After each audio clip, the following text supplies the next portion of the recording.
తర్వాత 1 పావు స్పూన్ ఆవాలు చిటపట్లాడాలి.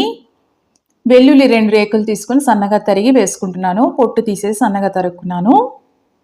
అలాగే 1 ఎండుమిర్చి, మినప్పప్పు అండి, పొట్టు మినప్పప్పు వేసుకుంటున్నాను. ఇలా పప్పు దినుసులు వేసుకోవడం వల్ల కరకరలాడుతూ పంట కింద పడినప్పుడు చాలా రుచిగా ఉంటుంది. అలాగే శనగపప్పు వేసుకున్నాను కొద్దిగా. ఇవన్నీ కాస్త వేగాలి. ఫ్లేమ్ అనేది లోలోనే పెట్టుకోండి, మాడిపోకుండా ఉంటాయి. కాస్త ఇంగువ, కరివేపాకు వేసుకొని ఇంకా ఫ్లేమ్ ఆఫ్ చేసేసుకొని పోపు అనేది కాస్త చల్లగా అవనివ్వండి. తర్వాత పోపు వేసుకొని కలుపుకోండి. చూసారా, మనకి కలర్ అంతా పర్ఫెక్ట్గా వచ్చింది. ఇది ఇద్దరికైతే సరిపోతుందండి. పులుపు కాస్త ఎక్కువ కావాలనుకుంటే 1 అర నిమ్మకాయ పులుసు కాస్త ఎక్కువ వేసుకోండి, సరిపోతుంది. చాలా రుచిగా ఉంటుందండి. తప్పకుండా ట్రై చేయండి. ఎలా వచ్చిందో కూడా కమెంట్స్లో పెట్టండి. ఈ రెసిపీ కనుక మీకు నచ్చినట్టయితే లైక్ చేయండి.